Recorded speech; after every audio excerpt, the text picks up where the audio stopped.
Hello and thank you for joining our Closing Cost Scenario and Fees Worksheet webinar. Please make sure you're listening through your computer audio or through the GoToWebinar app. It's available to download to your phone from your registration confirmation email.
Welcome to today's Calyx webinar. We will be starting shortly. To hear the audio throughout the entire session, enable or adjust your computer audio or download the GoToWebinar app on your Apple or Android device.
Thank you for joining today's webinar. We will be starting in just a few minutes as many are still continuing to join.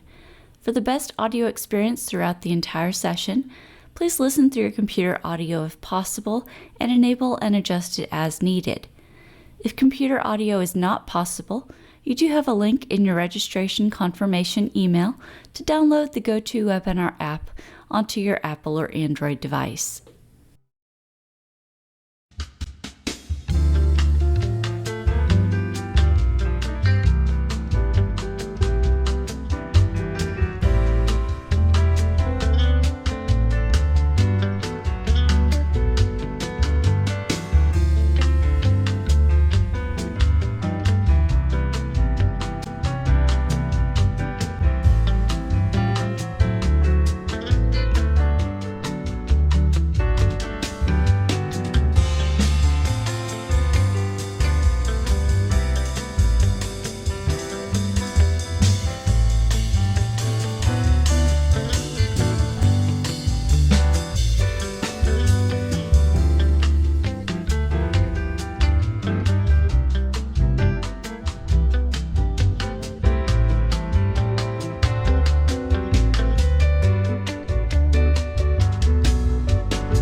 Hello everyone, and thank you for joining our Closing Cost Scenario and Fees Worksheet webinar.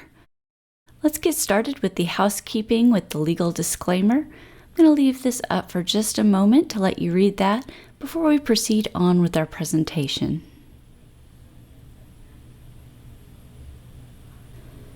Next, if you have any questions related to this webinar, you can use the chat feature in the GoToWebinar, and one of our consultants that we have on the call will answer you. Any other questions can be answered with our direct support at 1-800-342-2599. I'll be your presenter today. My name is Allie Whitaker, and I'm the Professional Services Training Team Lead here at Calix Software. Today we're going to be covering how you can create a closing cost scenario inside of Point in your templates, how you can apply that closing cost scenario to a file, and then we're going to walk through the fees worksheet and show you how to use that. Let's go ahead and get started. I've opened up Point for us. We're going to go down to the bottom left where it says Templates in orange and open that up and work on starting a closing cost scenario. When the Templates tab opens, you'll see you're able to select a Templates category. We're going to pick the closing cost scenario. And over near the right top, you can see a New button. This is going to open up a blank template for us and allow us to start. First of all, closing cost scenarios allow the user to create defaulted fees to fill in their fees worksheet in their files. You can create these per lender or per programs, and once you get one made, they're easy to copy and make minor adjustments to. I'm going to go ahead and name my closing cost scenario ABC Mortgage. Right below the name, you'll see Section A, Origination Charges, and some checkboxes with some blanks beside it with Paid To.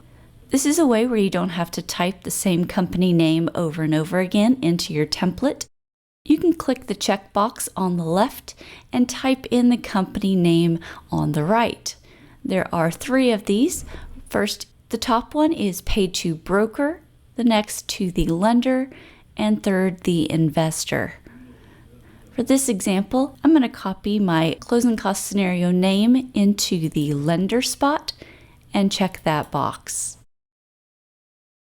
Now, whenever I select the Paid To dropdown in our closing cost scenario, it will automatically fill that company name for us.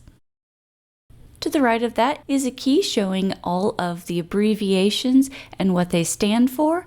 You can see these checkboxes out to the right of all of the fees running down the closing cost scenario. So now we're going to walk through each of the sections on this closing cost worksheet.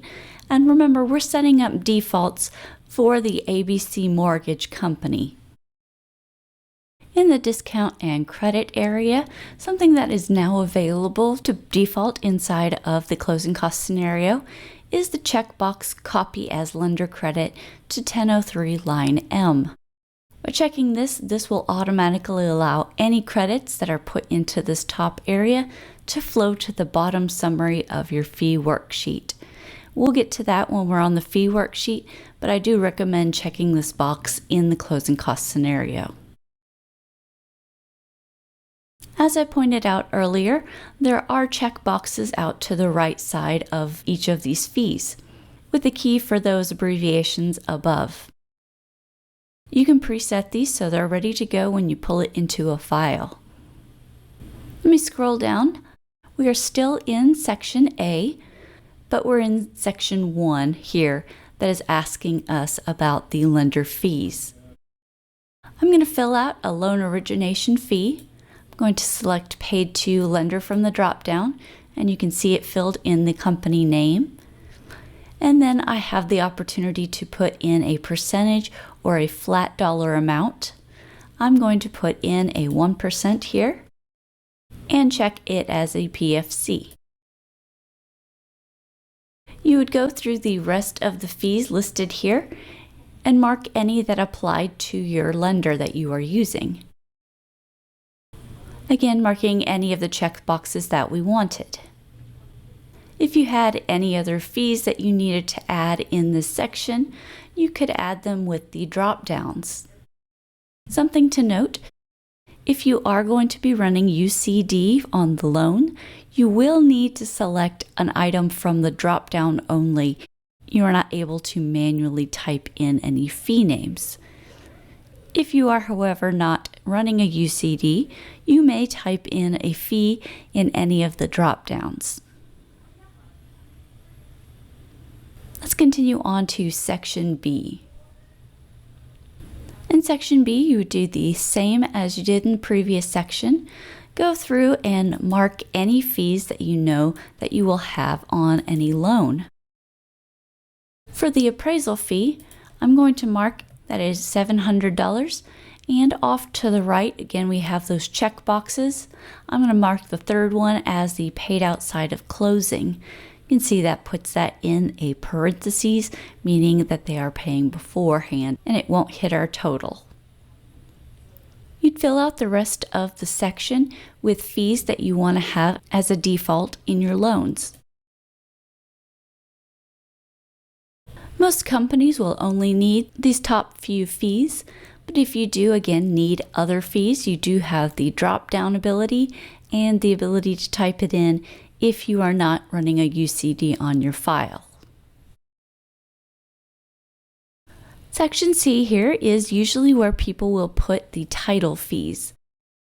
Some companies choose to leave this blank and fill this in when they get their prelim CD.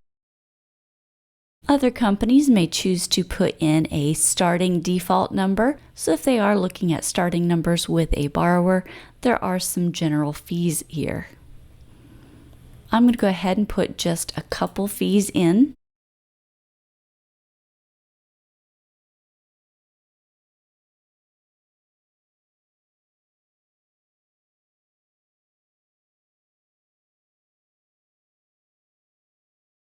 Section E is our taxes and other government fees, the recording for the mortgage or the deed.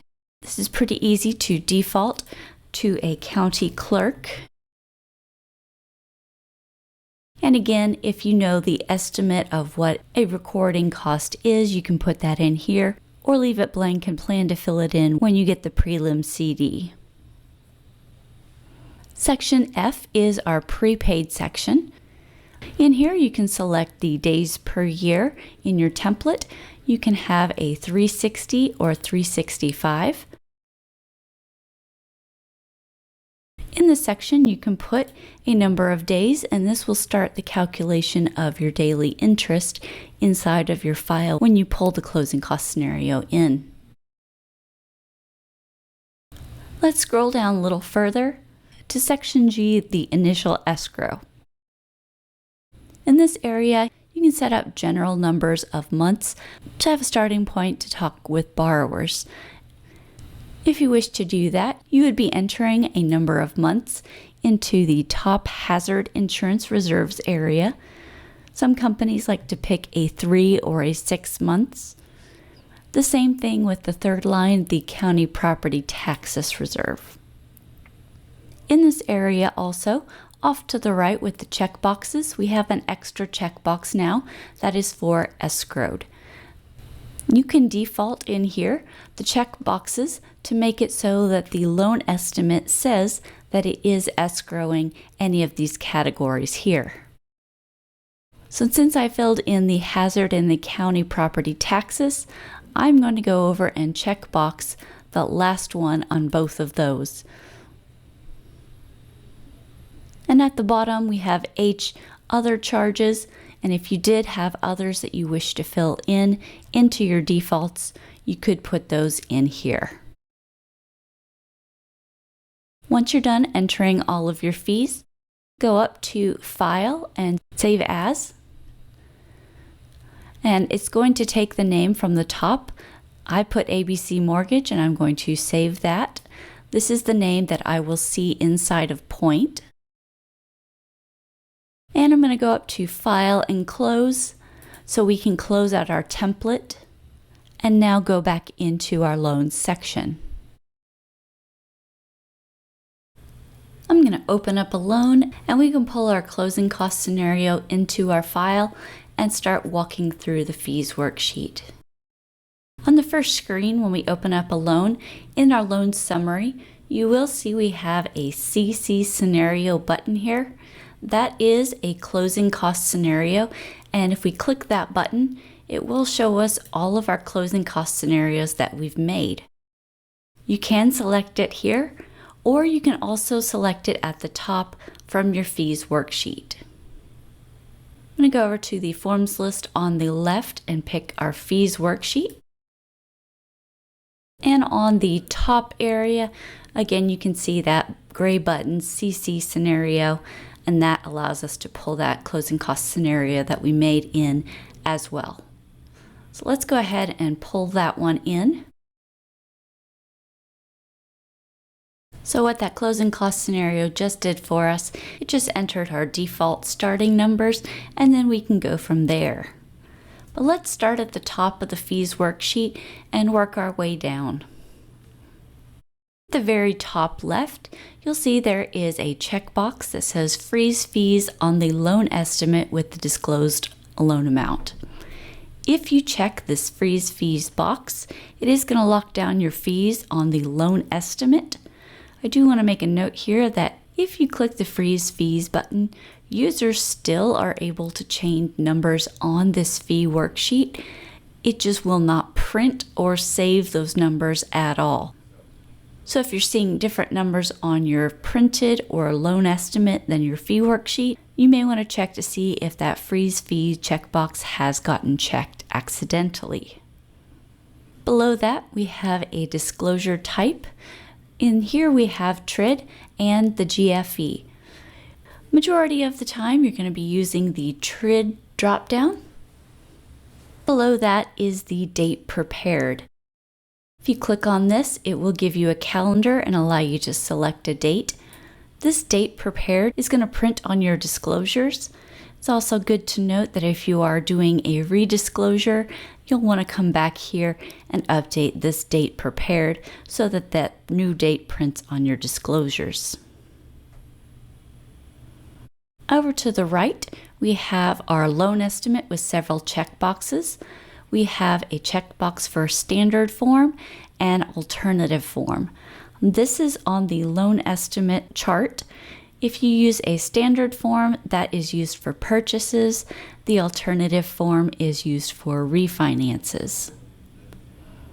The checkbox right below that, the confirm receipt, if checked, this is going to add a signature line onto your loan estimate. So let's go ahead and check that. The next section is our loan information. The loan ID, you can see, matches my loan name in the top left corner of my file. Below that I have the purpose, loan amount, interest rate, and term and due. All of these are flowing from the borrower information screen that I had filled out. You can update them here and it will sync back to the borrower's information screen. Over to the right of that, you have another gray button, the Loan Program button. This is another of the templates that you can set up, and you can use that here or back on the borrower information screen, just like that closing cost scenario button. Below those gray buttons, we have several fields for you to manually enter some dates. Our first one is the intent to proceed date. When this is filled in, it will gray out the cost expires date on the printed loan estimate. So if your lender does want to see the cost expires date on your loan estimate, leave that space blank and then the cost expires will print. The application date. This date will match up to the status of application when you change your loan from prospect to application. So those two do sync. Estimated closing date. This is just a date for record, and it also does show in the pipeline view when you're looking at all of your files. And the last date here is the first payment date. This is also for record, and it needs to be filled in if you're wanting to use the aggregate adjustment button lower in the fees worksheet. The next section has our rate lock period. We have a space for you to put in number of days, and out to the right of that you'll see rate lock and 2 gray check boxes. You'll notice you're not able to change the checkbox itself. The way to get the rate lock to have a checkbox in yes is to enter a number of days in the rate lock period. Once you enter a number of days and push tab, you can see that checkbox automatically goes over to the yes box for the loan being locked. Below that you have your lock expires date with a calendar. You can select that there. The second box, this is for the time of expiration. The last drop-down is your time zone. Below that you have your cost expires. You're able to select a date from the calendar again, select your time, and your time zone. Moving on to section A, let's start with the loan discount. You have the option of putting in a percentage or a flat dollar fee. These will add together and go into a total. You also have a paid by button over to the right of that. This is where you can split the fees between different parties. So if we click that borrower button, you can see the responsible party. We have borrower and seller. And below that, you have the actual parties listed out. So if we did want to change who is paying for this fee, you would take 100 out of the borrower and either put the percentage or toggle over to split by amount and then put the fee amount in. We can say 50% from the borrower, 50% from the seller for our example. Once I push tab and it does equal up to 100%, the OK at the bottom will ungray and I can click OK. The gray box is now going to show multiple people are paying for this fee, and at the bottom it will show a summary of different parties paying for fees. In the loan discount, I'm going to put in a 3% loan discount buy down, and under that we have several boxes. These relate to when you're running QM. If I want to enter a percentage of this loan discount for the state bona fide while I'm running QM, I can click the checkbox and that will ungray the box, and I can enter in my percentage. You will need to enter in the starting adjusted rate. This is the rate that the borrower initially qualified for without buying the rate down. Let's scroll up and see what I have currently inside of my file.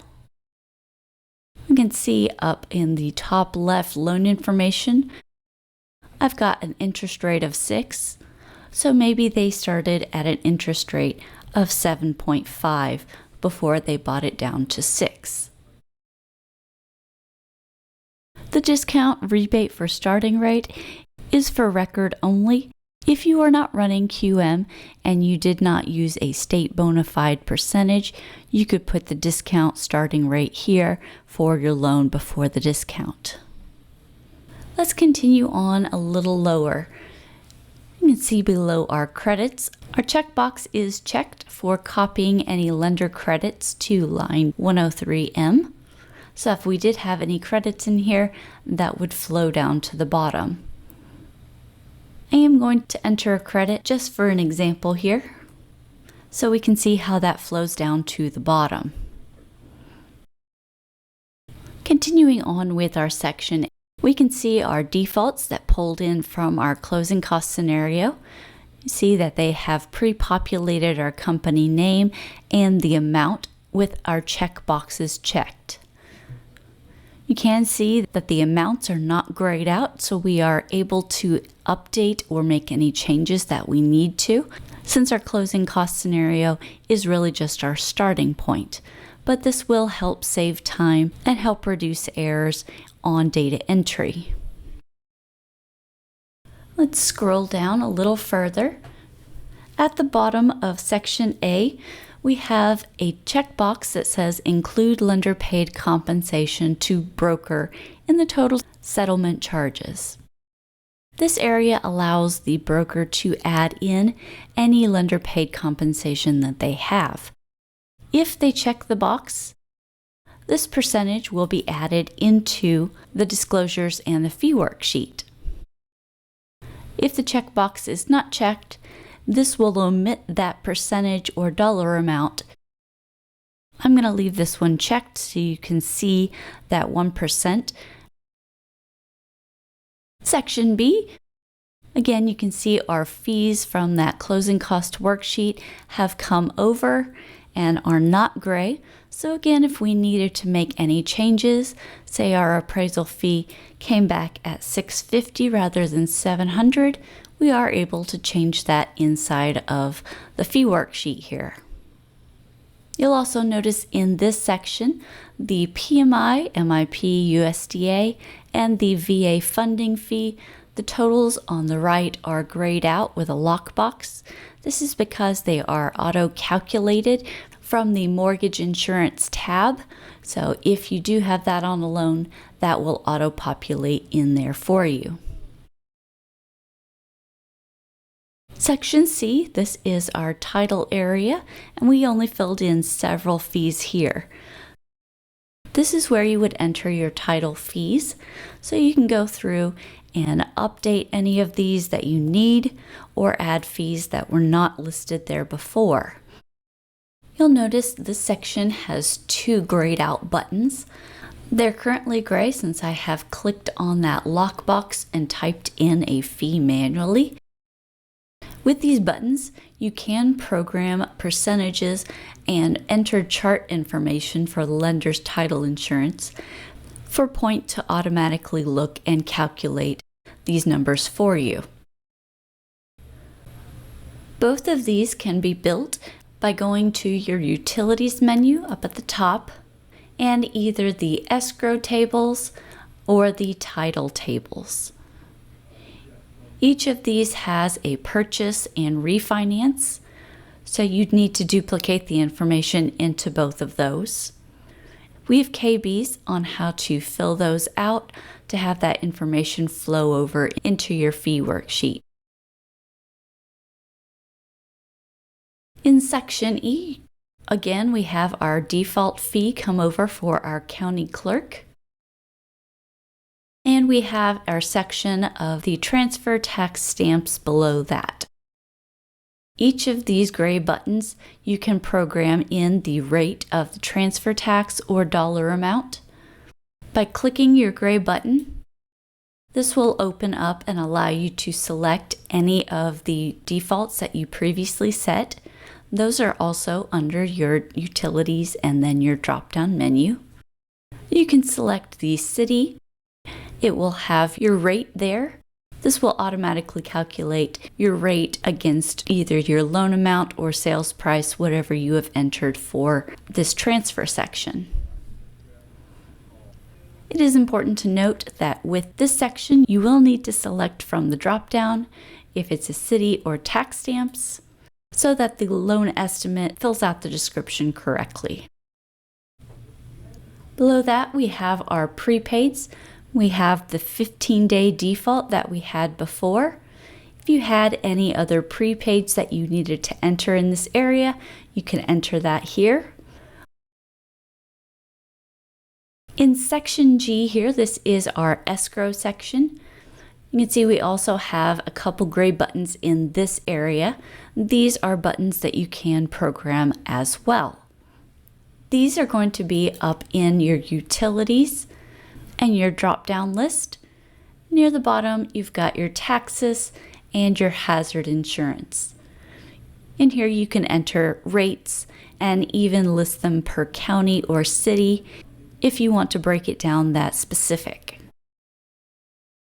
Out beside each of those 3 months that we put, these are grayed out.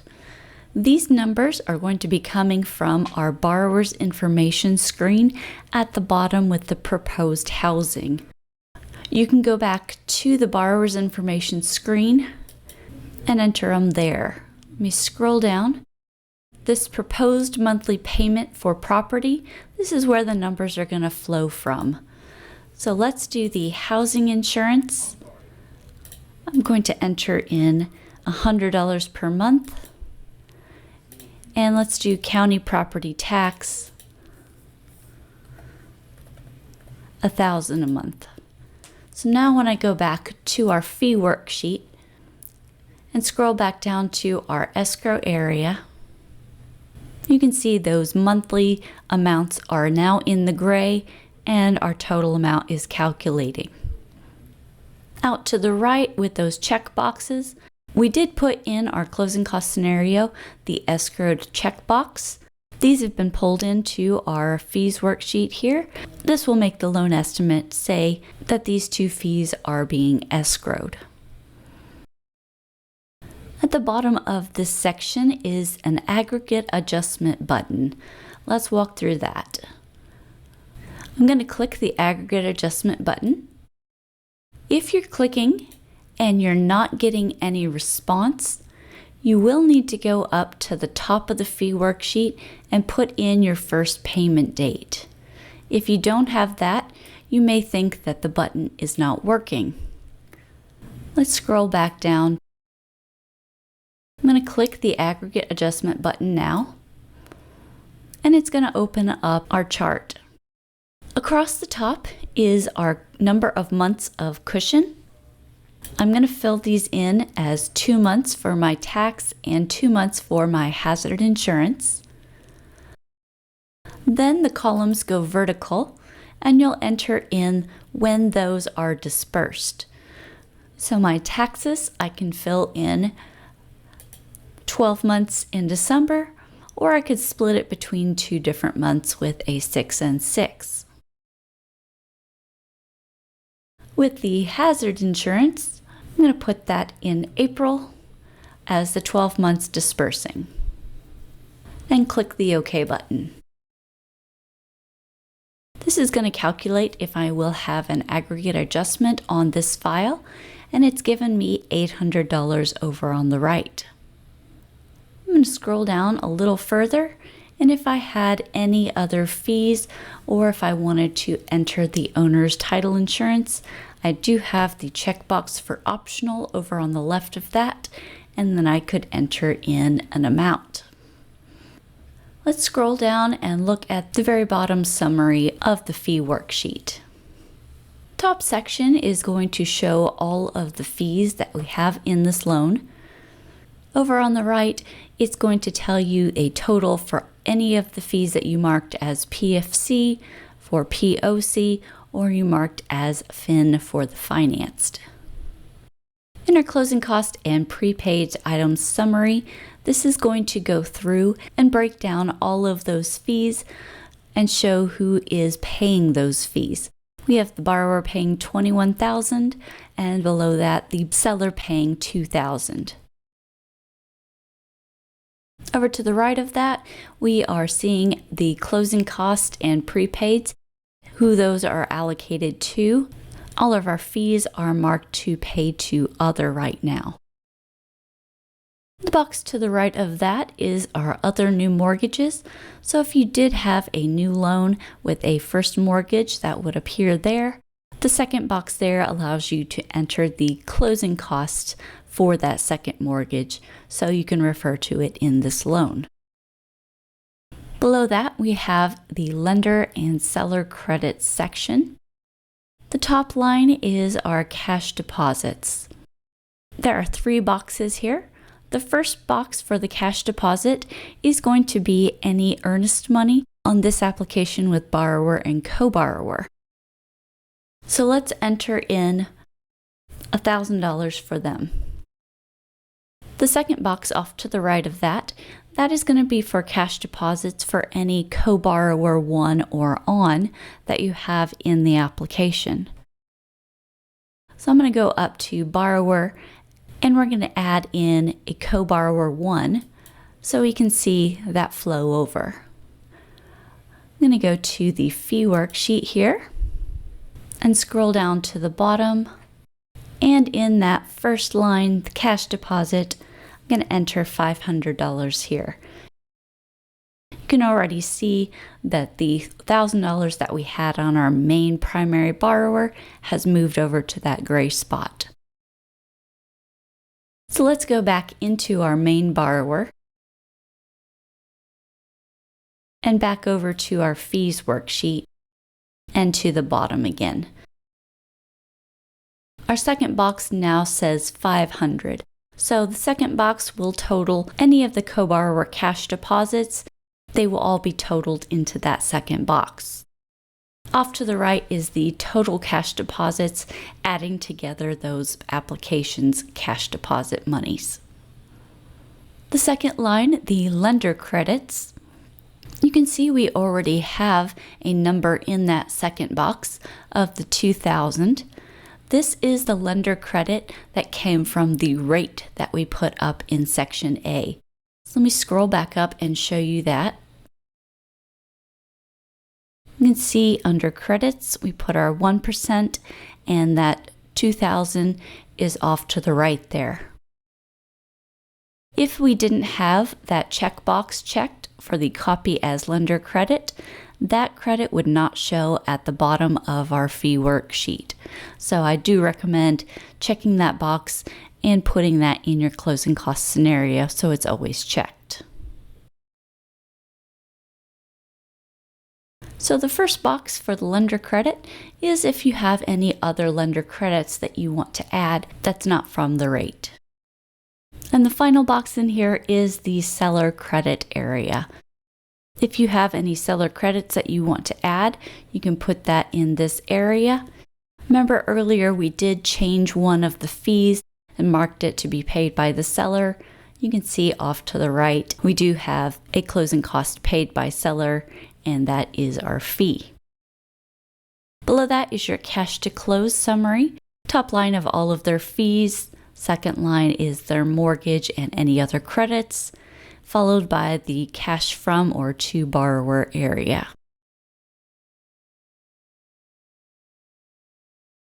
Thank you for attending today's webinar. We hope you received some helpful information. If we didn't get to your question during the webinar, we will reach out shortly with that reply. At the end of this session, you will receive a 5-question survey, and we would appreciate you completing that so we can improve our training program and follow up with you if you so choose. To further assist you, a recording of the webinar will be available through the Calix customer portal very soon. Have a great rest of your day.